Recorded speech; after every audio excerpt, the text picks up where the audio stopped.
rude. Good evening, everybody.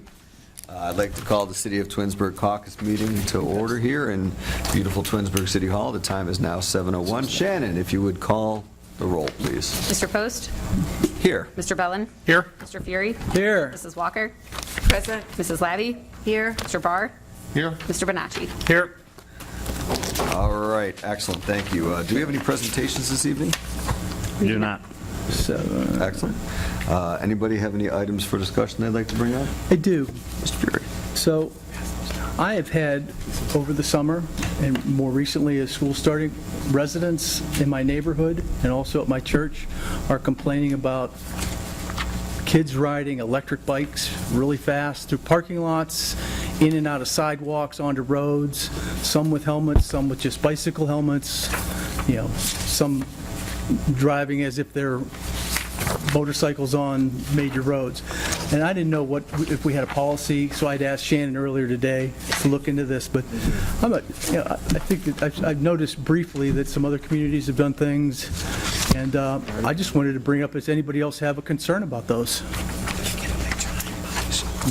So I've had similar concerns in talking with the mayor. This is what Shannon just got me before the thing, so. In talking to the mayor and the police department, they put together this piece of information that clearly defines the appropriate use, the type of bicycles, and how they should be operated. Now, when you are the attempt, I believe, and what I talked with Mayor Sam about was to figure out a way to communicate what's acceptable, what are the laws, and how do we move behavior in a positive direction. Because while the e-bikes might be a challenge for some because of the recklessness of a small group, e-bikes have brought people to the cycling community, and they've allowed people that normally wouldn't ride bicycles to have access to a bike. So I appreciate what the mayor has done and the police department to put this together. So thank you.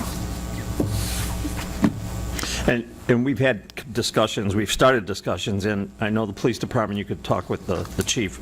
They're putting these flyers that they put together out in all the city buildings, but the last time I spoke between the group of seniors, I presented that same thing and told them that, the Ohio Revised Code has a big section on these bikes and the do's and don'ts. And so, we've got we've taken some of their do's and don'ts and put them into our little flyer here. And I know that we're going to be sitting down with the police chief and the law director and looking into something further for the city of Twinsburg, maybe more in depth that we can do here as well, locally. I guess it talks about, I just saw this tonight, I wasn't aware this was available, but it says they wear a helmet that meets safety standards. I mean, is it that Bell standard that you'd have for a motorcycle or just a bicycle? I mean, I saw a kid in Solon yesterday was in the middle of 3 lanes of traffic with a bicycle helmet on, and I don't think he was, it's unlikely that he was over 14. Yeah, it's nonsense. It's just like the other nonsense that's going around in the cities where, they're taking cars and they're doing donuts in the middle of intersections. These kids are going out there. They're playing chicken on these bikes. I understand that going down East Idlewood, they'll come right at you as you're driving towards them, and at the last minute they cut over. It's like they're on the wrong side of the road and they're jumping in and out of the sidewalk to the, again. We're aware when we're doing what we can, but yeah, we're working on it too. Would a requirement for a local class, a safety class, be something, or some sort of certification? Maybe the chief can address, are we addressing these as we see these things happening out there? Are we addressing these with these people that are riding them? Yes, good evening. So as you all have noted, as the mayor has stated, it's really seemed to ramp up gradually over the summer, but in particular within the last month or two, I just see an explosion in these bicycles. And the biggest thing for us I can't stand up here and tell you I'm the most versed in the laws for these things. It's pretty new, especially with the explosion and popularity of them. So it's something I've been working with Lieutenant Waltz in particularly, has put together some pretty comprehensive guidelines. The biggest thing for us, and again, in all honesty and transparency, it's catching up on these rules because I didn't even realize at first there's these different classes of bikes. Different rules apply to different classes. How do you determine what class a bike is? Has that bike been modified? Things like that. The biggest component, the biggest piece we're at right now is public awareness. Because regardless of the class, regardless of the rules for that specific bike, there's still the rules of the road that these bicyclists have to follow. And one of the biggest complaints I fielded is just they're worried somebody's going to get hurt or killed. And it's because they blow through stop signs, they cross inappropriately, all those things. So we're starting with a public awareness campaign, if you will. That's why this flyer was created. It's something the officers have carry an abundance of. They hand them out when they see kids that are not following the rules of the road. So that's where we're starting at, is public awareness. We're going to try and get these things disseminated through the schools. It takes some efforts like that. As the mayor said, we really have to dive into these, find out what state laws are, what we have on the books locally, what we need to amend. So I don't have a quick answer for you other than we realize it's a problem. I think the biggest thing, though, is public awareness. I don't, and obviously a parent or somebody buys one of these bikes for their child goes off, they don't know what their kids are doing, they don't know where they're crossing, they don't know if they're crashing these stop signs, things like that. So that's where our focus is right now, starting with the public awareness, following the rules of the road, and then the intention is to delve deeper into the classes, what those restrictions are, because these different classes have different restrictions. What are the restrictions there, and then how do we enforce that?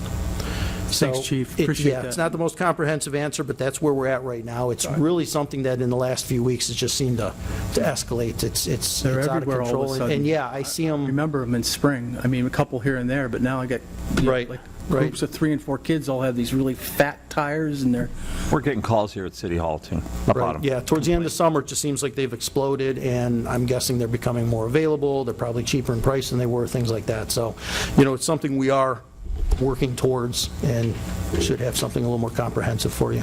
thank you. Okay. And if I could jump in at the end here, I also want to highlight, what Chief said about Lieutenant Waltz's involvement.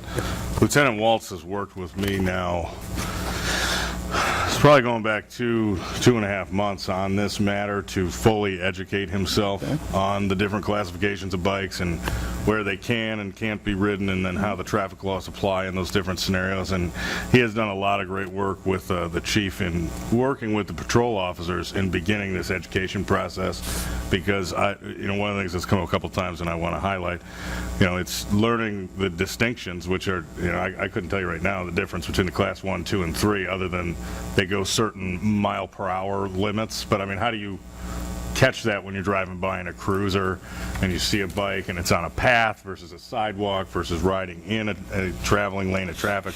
So we're putting a lot of time and resources into being able to understand the issue, and then possibly, or if need be, or if we can, bring back solutions to council that may supplement some of the existing laws we have on the books. But I do want to just say, for the public, when you ride a bike in the road, you're subject to the rules of the road. Whether it's an electric bike, class 1, 2, 3, or a manually powered bicycle, there isn't an exemption for that activity. So, thank you. Thank you. Do you want to say something? Go ahead. Yeah. No, I had a different item for discussion. Gotcha. Okay, I thought you were saying you want to say something. Does anybody else on council want to say something? Yes, I want to say something about riding the bikes. And we picked my granddaughter up from the high school, and she doesn't have a bike. She doesn't ride a bike, but we make sure that she's there, when we drop her off, and then we pick her up again. And I've seen more bikes at the schools. They're running into buses, they're running into cars, they make a left-hand turn when they should have made a right-hand turn. So with that being said, and some of these bikes are electronic bikes too, and I think that somebody from the school should address what's going on with the bikes, how the kids park, when they leave, when they don't leave. I mean, my husband has a truck, they back up against the truck because, he's going at a pace because we're letting other bikes out. And I think with these electronic bikes and bicycles themselves, it should be addressed not only for the residents, but also for the schools, too. All right. Just one last thing real quick, how unruly these kids are. They've been bringing them right inside the fitness center. I heard that today. And parking them against the, the glass wall where the pool is, and they're leaving them there. They're bringing them inside. And I instructed Jen to instruct her staff to get those kids, turn them around, and get them right out of there. They don't belong inside the building. And if we have to call the police, we'll call the police to get them out of there. But they're not going to do that. They're out of control. These kids are out of control. And I don't know if they have any supervision or not, but they need some. Have we had any major accidents in Twinsburg? Not that I'm aware of. Just yes or no, I'm just curious if we had any. Specific to an e-bike, none that I'm aware of. Okay, that's good. Okay. That's good. That's real good. Any other comments on that? Would this also apply to motorized scooters? Yes. Okay, because there's another kid that's, looks like he's got a lawnmower on the back of a stand-up thing, and he's driving around our neighborhood fast. It's the same but different, yeah, same basic rules of the road, however, again, speeds, classifications, things like that. So but essentially, no. Thank you. All right, thank you. Any more on e-bikes?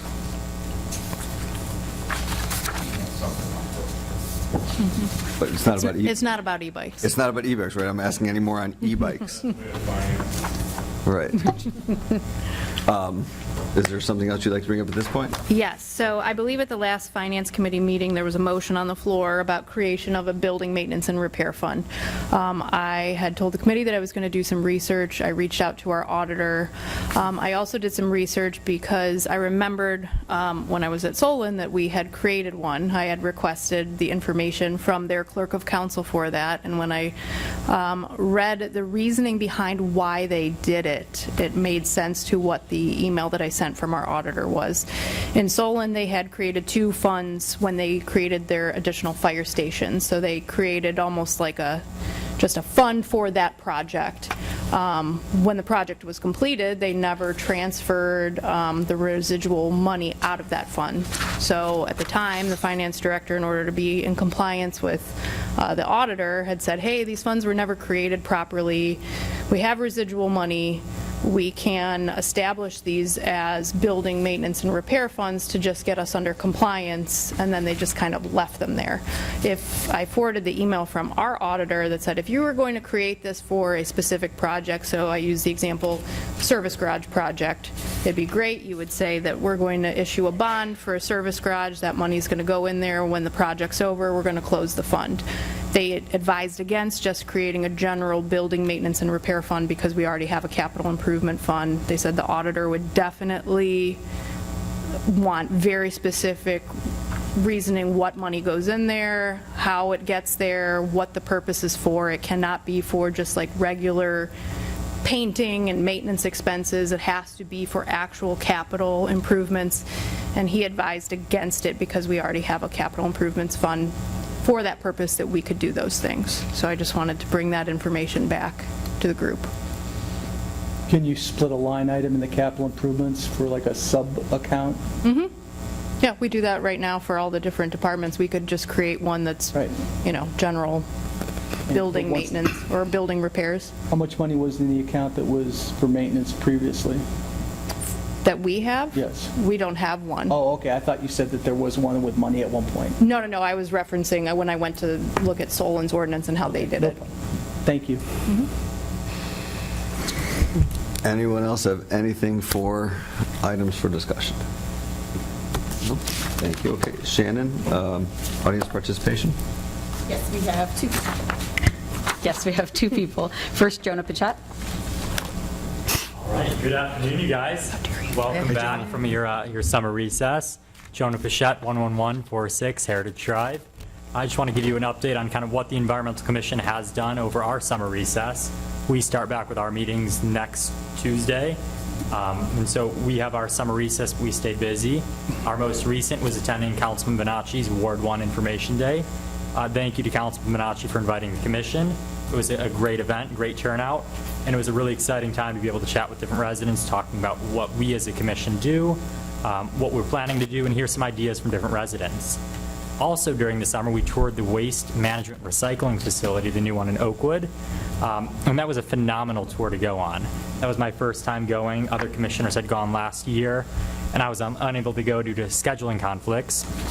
But to really see, how our recycling goes from, our bins through the entire facility and then outward, it was phenomenal. The fact that there is very little waste at that facility is incredible, and it's a benefit to us as residents here in the city. It just so happened they were auditing our trash that day we were going, and it sounded like Twinsburg was doing very well on the audit. So every year, Waste Management sends out a what can you and can you not recycle, and that's important to read and important to pay attention to. Aside from that, that's all I have. If you have any questions, I'm happy to answer them. Thanks, Jonah. Thank you, guys. Thanks, Jonah. I will say my favorite part of that tour, the cool part of that, there's a lot of dust in the building. They have a machine that absorbs the dust and turns it into a solid brick that looks like plastic, but it's 100% dust. Isn't that crazy? That's what they do with the dust there to keep it dust-free. Incredible. So, who's next? Next, we have Cynthia Curtin. Good evening. My name is Cynthia Curtin, and I am your new judge at the Stowe Municipal Court. So I wanted to stop by to introduce myself, and so I appreciate the opportunity. I was appointed to the court by Governor DeWine right at the end of May. I bring 35 years of litigation experience to the court. That's included jury trials, appellate argument, motion practice, negotiation, mediation, arbitration. And, well, speaking of arbitration, I have handled arbitration hearings, which is very similar to what I do now. I listen to both sides and then make a decision. I've represented small businesses, individuals, large corporations, national retailers, and national insurance companies. I have handled a variety of matters. They've included cases like motor vehicle liability, premises liability, product liability, construction, zoning, estate planning, probate matters, insurance analysis, contracts, and that's all I can think of at the moment after 30 years, so I'm sure there's more. I've also worked alongside and assisted National Coordinating Council for two major retailers. That's where I worked with attorneys around the country and in various matters in state courts and federal court. I am licensed to practice throughout the state of Ohio. I've been to many Ohio county courts, municipal courts, appellate courts, the 8th District, 9th District Court of Appeals, as well as federal court, Northern District in Cleveland, Southern District Columbus, and the 6th Circuit Court of Appeals. So I have a big background and vast experience of legal experience that I'm bringing to the bench and make me well prepared to discharge the duties of judge. So rest assured, the docket is moving well. I'm settling in at the court. I'm working with your prosecutor and defense counsel. We're keeping the docket moving. I'd like to meet my bailiff, Dawn, who's here with me this evening, too. We are keeping things going, and I've already handled some high-profile arraignments, so I think things are going pretty well. I should also mention I am running in November for a new term. Be certain, vote Curtin. But for now, I just wanted you all to put a name to the face of your new judge. So thank you very much for your time and attention, and I appreciate being here tonight. Thank you. Thank you, Judge. Thank you, Judge. Thank you, appreciate that. Anyone else? That's all we have this evening. Awesome. Can you get me a agenda for everyone? Capital improvements Well, I might just have want- taken them you don't have one. accidentally. You don't need one? I'll grab another one, that's fine. He's got a presidential one in front of him. I can see it. This is Thank the you, Judge. agenda. Okay, I bye. understand that. I just, You need a different one? it's fine. I'll just do correct. It's fine. Thanks. I just the only one I have. So, I have this one. right, same thing. Everyone's okay here, guys. I was just asking her to grab me another agenda real quick. Okay? That's okay. It's just the last time, since we're going to ask, the last time. I think she's going to get you one. I understand that, but you're asking why I need another one, so I'm going to tell you. Because on the last one, the information on here was different than the information on here. And so everyone was correcting me multiple times because I didn't have it, which is why I want one. So thank you. Now you have this. Thank you. Thank you, sir. All right, let's go to pending legislation. Okay, pending legislation, Resolution 74, 2025. This resolution is to enter into a contract with Environmental Design Group to provide professional services for streetscape design guidelines. The amount of the contract is $96,350. This will be to create streetscape design guidelines for the downtown district. The consultant will provide comprehensive urban design, survey, and engineering services to develop cohesive streetscape guidelines and implementation tools for the area of the city, which is very exciting. We've talked about this for years. I'm assuming nothing has changed since our first read. Right, we're just waiting for multiple reads. All right, excellent. So this now is on its second reading tonight. Well, stands on its second reading after tonight. All right, Ordinance 78, 2025. Any comments on Resolution 74? Ordinance 78, 2025. This ordinance is the annual legislation to certify the delinquent sewer rental and water fund maintenance charges to the Summit County Auditor for collection. Council is being asked to suspend the three reading rule and pass this on emergency because the deadline to file is September 5th. Any conversation on that? Okay, standard practice. Resolution 79, 2025. This resolution is to accept the bid of Bricks Incorporated for the alerting system for the fire department in the amount of $95,575. This project was approved by Capital Improvements. The current system has aged out, and the former vendor is no longer in business, so we can't replace parts or get service on it. So it seems like definitely a necessary need. Are there any comments on 79? All right, we are going to suspend the three reading rule tonight so we can get that moving. Okay. Ordinance 80, 2025. This ordinance is an appropriations amendment for the streetscape design project for $61,000. Additional funds for laws outside legal counsel in the amount of $150,000 for the note and for the note of the pool pack. Do you want to add anything? Are you good, or do you want to? No, does anyone have any questions on the note ordinance, or at least the note appropriation? I do not. All right. All right. We are good to go. All right, we will suspend, well, council is being asked to suspend the three reading rule so we can appropriate the money as soon as possible. All right, Ordinance 81, 2025. This ordinance is an appropriations amendment for the purchase of a canine for use by the police department using the One Ohio Opioid Fund. Canine Caesar is retiring at the end of this year. Good for Caesar. I think we're all a little jealous. The city would like to get a new canine and have it trained prior to Caesar's retirement. So we are being asked to suspend the three reading rule so we can make that happen as fast as possible. Any question on that? If I remember, that was about 10,000 I read, something like that?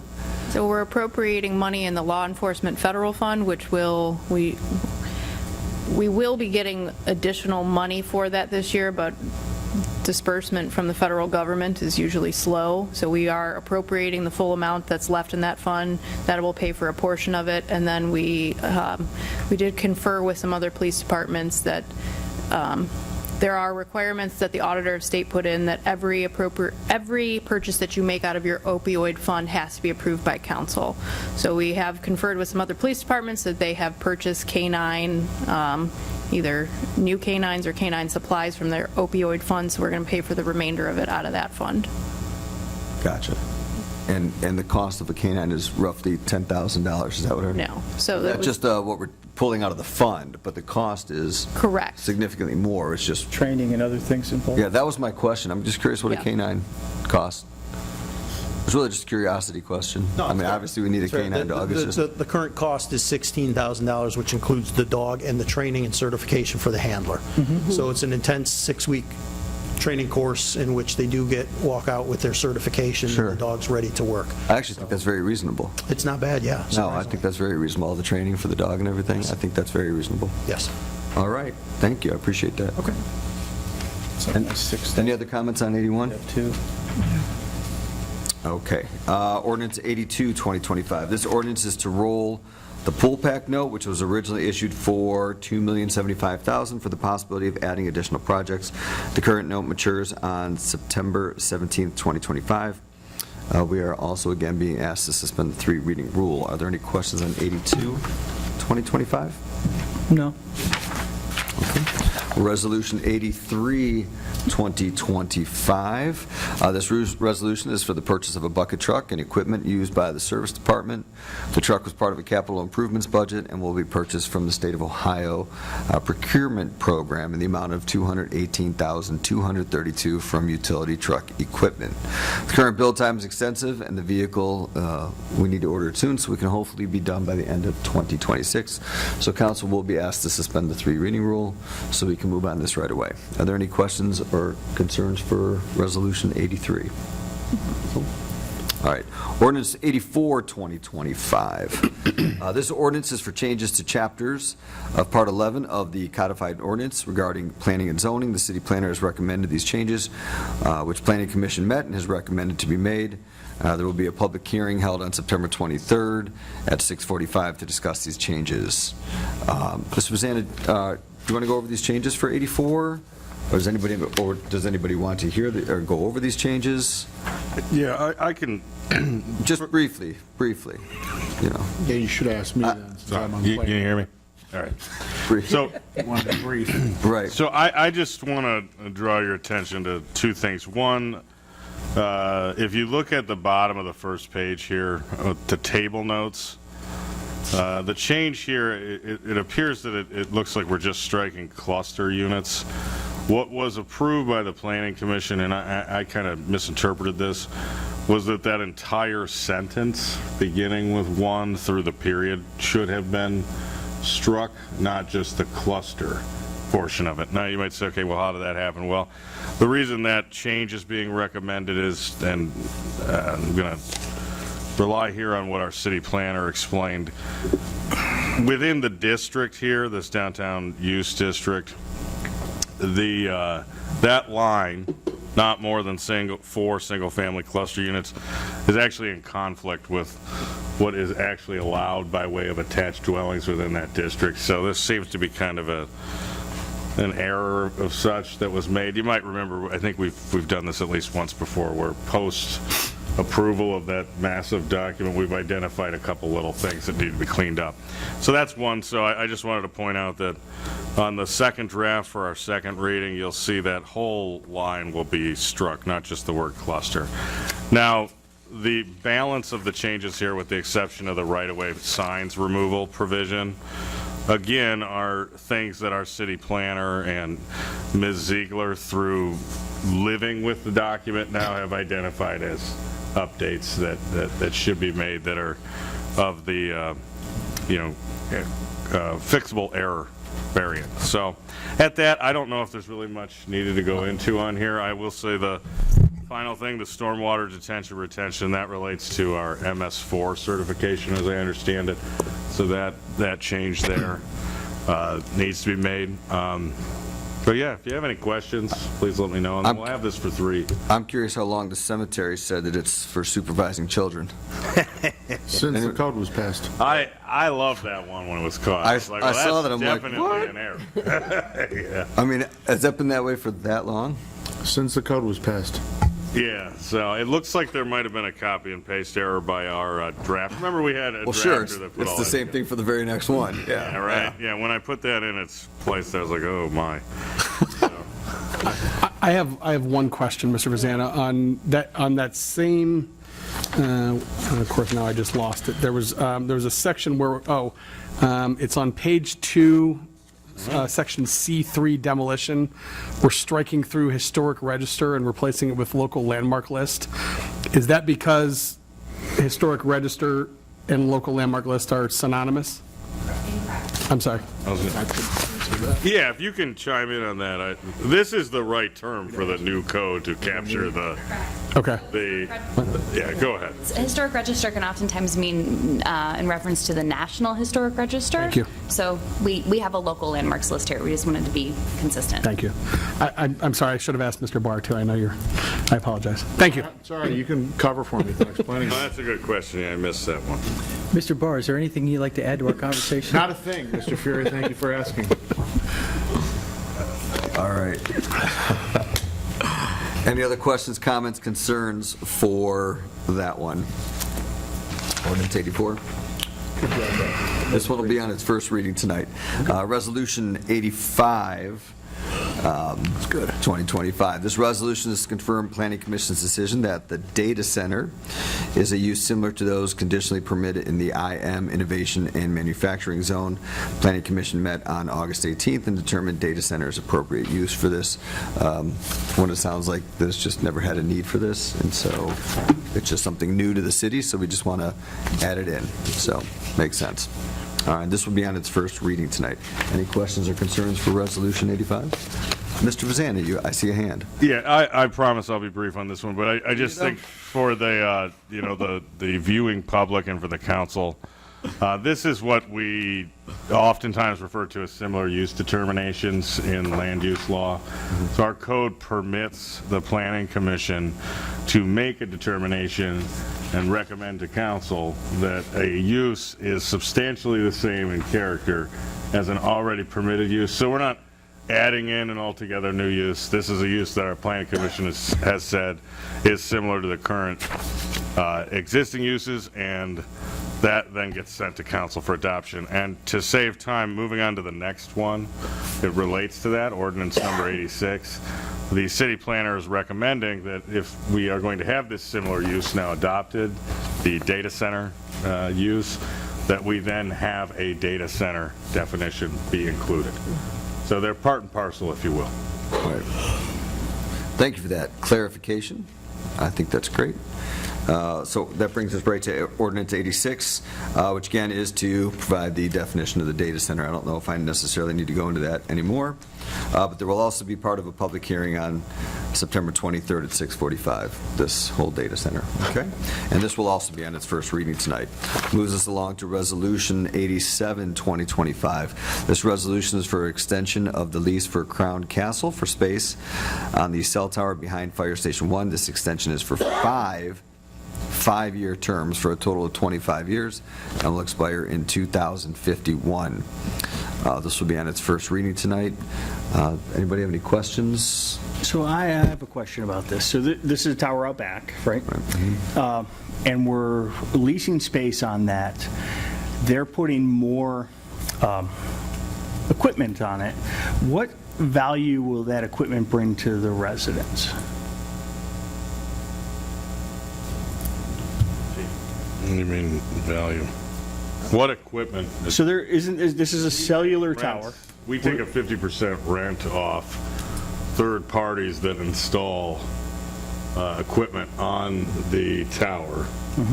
And I will say, not to, but maybe kind of a part of that. I haven't seen the agreement. They've also agreed to increase the rent to a higher level than was set to go if we did another 5-year renewal term.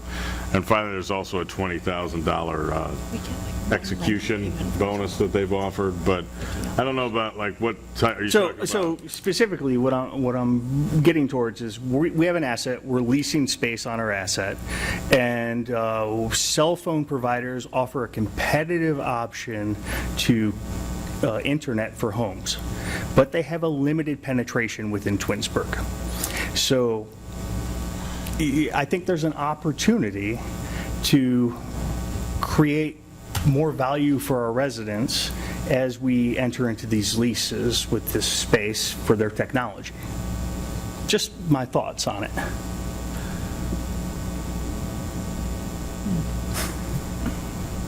Is there a is there a clarification?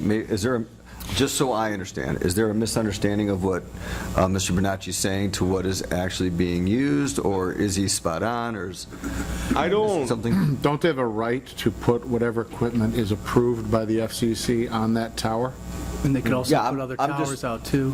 I'm just asking Mr. Vazana if So we Mr. rent the Bonacci. tower to a entity. It's Crown Castle, it's sometimes referred to, but that I believe is the agent that's handled the leasing. We have leased the tower to them for 24 years. We then, through a separate agreement, have leased back a space on that tower. I think at some point, maybe it was for public safety communications. Is that correct? Yeah, for the city. And then Crown Castle, they have other cell phone providers that they lease space out to that then we take 50% of those rents. Are you saying, like, are you suggesting that we should just manage the entire tower? Well, no, Yeah, I'm just trying to You're talking about Wi-Fi clarify access? this is an opportunity to enter into with the cellular providers that provide in my mind, limited access to a service that they advertise incessantly, but yet you can't get it in neighborhoods. But I don't know how, Well, T-Mobile, I issue think, with is the on pole there. in the back of Dish the- Network's on there. Sorry to interrupt, Bill, but we've spent time over the last decade looking at a mesh network throughout the city, and the challenge is the technology's changed so fast because, you know, in this county's running fiber everywhere, Well, they're running fiber to municipal and educational centers. They're not running it to neighborhoods. But this is just a pole in the back of the thing. I mean, I don't see where there's a connection between leasing a pole behind City Hall that we get compensated for would cover or how we would cover 13.5 square miles of bandwidth or access for either, broadband or Wi-Fi. I'm not sure the technology exists to do that. yeah, and I think that's a good point, and that, we do have it, like I said, I believe T-Mobile's on it. We do have at least one cell phone provider, if that's what you're talking about, like data provider. Yeah. But it's just that tower. This doesn't allow us to be able to extend, the reach of any particular network. And I would say it would stand to reason that Crown Castle would be able to be well situated to be able to advertise that tower to various carriers. And we do collect, like I said, rents off that. It's not just, we give you the tower, you pay us $1,500 a month. Right. And nothing else. We take 50% of whatever they rent out that space to T-Mobile. Was it Verizon that put the half a dozen poles throughout the city, the ones right over Really by... tall ones. We had the one that was over across from Arbor Glen, and then there were other, Mayor, do you recall this? Yeah, it was Verizon. And at that time, they put 6 of them to improve their bandwidth, and really, they can put them wherever they want, and they control that. We were not able to influence them or get them to do more anything, because we don't control that on a local basis. Yeah, that's true. Yeah, they can go wherever they want to. Okay, I just saw it as an opportunity to maybe incentivize improvement for things, and maybe I misunderstood what was going on. No, listen, any idea is a good idea, right? Any idea is a good idea, generally. So, all right, that brings us to ordinance 88, 2025. This ordinance is to repeal ordinance 59, 2025, and re-adopt the amendments regarding the ARB. Does anybody have any questions on that? Mr. Vazana, I know that you're probably chomping at the bit to talk about that a little bit. Yeah, and I will note, I get to go again after this for 89 as well. So we all know ordinance number 59. I won't belabor the substance of that. I will just note that Shannon and I had a conversation after the meeting, and we determined, or we identified, found out that the Planning Commission never actually passed a formal motion to approve. They verbally said they liked it and they were fine with it, but they didn't pass a motion. So ultimately, that's what ordinance 88 is going to do. As we all know, Planning Commission has to opine on whether they like or don't like any changes to the zoning code. So what you have before you repeals 59 because it technically was not able to be adopted that night, and restates it through ordinance number 88. And so we'll send this one back through the process again to make sure we have all the Ts crossed and the Is dotted. Appreciate that. That's that one. Anybody have any questions on that? So we're just waiting for the planning commission to make a motion and approve it. They already made the motion. So we're going to reintroduce it at the next meeting? How do we? Or, excuse me, 89 is the change, okay. No, Shannon, do you? The ARB reviewed it and made a motion. Oh, yeah. Not the thank you. planning commission. Not planning commission. Yeah, building code. It's a building code change, so it's ARB. Zoning code, planning commission. My apologies. Okay. Okay. Well, now that clears up everything, because, Yeah. a second ago, I was just like, Yeah, you were probably like, now I'm like, what is this guy even talking right, what is this guy talking about? But now, smooth sailing. Yeah. All right. Moving on to ordinance 89, 2025. This ordinance is to amend chapter 149, fees and deposits, to allow the city to charge for dash and body camera videos in accordance with state law. Did you say you would like to speak on 89 already, Mr. Vazana? Mr. Vazana, did you say you already wanted to speak on 89? Yeah, Go I ahead. would like to. Thank you. So Thank you, sir. this chapter, the ordinance number 89 is a change to chapter 149 by adding in language that was adopted by the General Assembly, the State of Ohio's General Assembly, that permits, it's not mandatory, but it permits state, counties, municipalities, local political subdivisions to charge the actual costs that are incurred in preparing, which would include redacting, downloading, copying, law enforcement videos. So that's it. It's not, I want to make sure right off the rip here, and that's why I wanted to talk about this one, that we understand the bucket that this applies to. So it's just law enforcement videos, so think the Twinsburg police videos. And it allows the municipality to charge the actual costs that are incurred in preparing those videos for public release via public records request. So what are any of the other limitations? As part of that law in the state of Ohio, they also limited the actual cost at up to $75 per hour. And in any event, no matter how many hours it takes you, no more than $750 for the request. So the administration, given our lived experience with the amount of time it takes, I mean, I don't know how familiar everyone is, but when you review law enforcement video, you have to review it in real time. You're watching it. And there are a lot of cameras, dash cameras and body-worn cameras that are involved. And it is one thing that we have, at least as administration, worked very hard to keep up with fulfilling. And we will continue to do that. I mean, the mayor and this council and the chief have, you have 2.5 individuals that work in our police records room, and they all touch this topic. But like I said, this is a state law that I felt it would be prudent to codify within our local code under the fees section, so people are put on notice, that this is something that we have and a tool that we intend to apply. But final note, yeah, I knew I was forgetting one thing. We have carved out here an exemption to the cost for victims of crime that are requesting videos. That in those cases, the city will not be charging any type of fees or costs for victims that need to get access to their videos. And I guess one final note. This just applies to public records requests, so it's not going to impact discovery proceedings or how we transmit videos within the law enforcement community, because we do share videos. Those videos we can share with the county prosecutor's office and then my prosecutor as well. This is just for people that are requesting Twinsburg police video, and it's limited at the actual cost. And it will be, I believe it's up for 3 meetings, so we have some time to talk about it. 3 readings. We have some time to talk about it if you have any questions in the end. So what's nice is that it's not like we're using this as a way to make money. It's just our cost. We no longer have to eat that cost, because people could request 1,000 videos, and then it's a massive cost and time for us.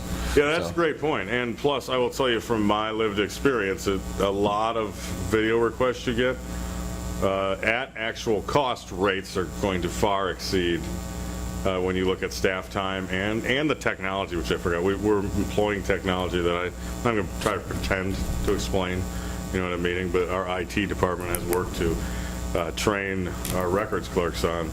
Yeah, I mean, we get requests all the time that take hours upon hours upon hours. I mean, we're talking 20, 30, 40 hours, and those would far exceed that 750 cap. Right. But we're never going to be in a situation making money off of it. Awesome. That's not the point. All right, excellent. Mr. Post. Yes, Mr. As we speak of people who make money off of this stuff, it certainly isn't the municipality, it certainly isn't the police department. There are popular social media streams that are based upon these requests. And talking with the chief and the law director about this, as Matt shared, when they make a request, it's often a very blanketed request. And if you think of how their technology works, when one camera is on, another camera is also on. So the body cameras are tied to the dash cameras. And that request that they're giving is for all of these things. And the redaction is not just a visual redaction, it's also an auditory redaction.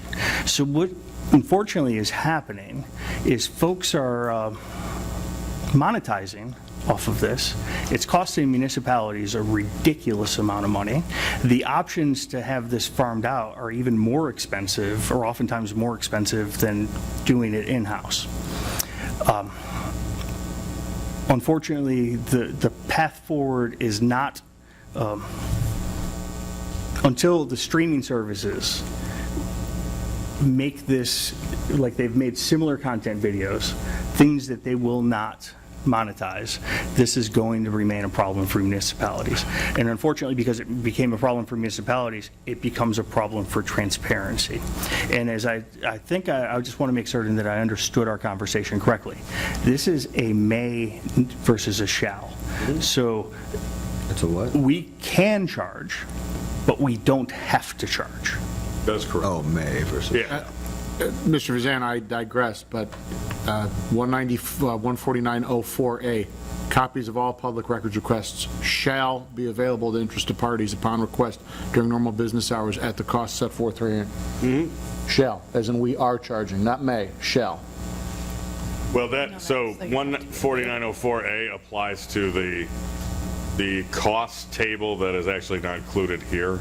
It's up above, and it spells out the costs for paper records and different sized records. So that A doesn't apply to video records. B is the specific paragraph and section that is going to control for the video records. Gotcha. That's a good question. Yeah, so if you look at chapter, and this is the nice point about doing this, over multiple meetings and having time to really get into this. If you look at chapter 14901, that has a table in it that has some costs that I will note we are also engaged currently in a full review that Ms. Collins has been leading for a while on all of our fees, to make sure they're modernized. So this piece we felt was important to have a single look at, where this is just the focus for council, but you will, in the near future have other changes coming from 149 that would apply to different mediums. Yeah, this is long overdue and truly fiscally responsible. I mean, it's just tens of thousands of dollars in fulfilling requests that. But I like watching them on YouTube. And it will potentially limit the requests. I watch a lot of them on YouTube. Yeah, I mean. Because people are going to be like, I really don't need it for $750. I'll just. Seen Solon on that. Frivolous request, right. Frivolous request, thank you. That's a better way of putting it. $750 per request on this. Yeah, So if I make 10 requests, theoretically, it could be $7,500. It could be, yes. Okay. Yeah. Thank you. It's a good Yeah, question. so this is the right thing. Yeah. Anything else on that? All right, so does anybody have any miscellaneous items to discuss? I do. Okay, Mr. Fury? Can we discuss the motion that's at the end of the agenda? Motion to consider the sale of property at competitive bidding if premature disclosure. Sure, fire away. I apologize for that. It doesn't say executive session. But it was an executive session. Okay, so it's a motion to go into executive session. I didn't understand that. I was reading this going, what does this motion do? When we make that motion, can we add on to it pending legislation, pending litigation? Yeah. You'd have to make a motion. A separate? Nope. It's on there. That's on there, Mr. The Fury. very last thing. Oh, didn't see it. Apologize. Again, I didn't understand it as the motion. But All right, so there's going to be an executive session? yes. So you're going to make it a motion to enter into executive session Okay. to consider. All right. Thank you. Anything else from miscellaneous? No? All right, so at this time, it is 7:51. I will call adjourn the caucus meeting. We will take a 3-minute potty break.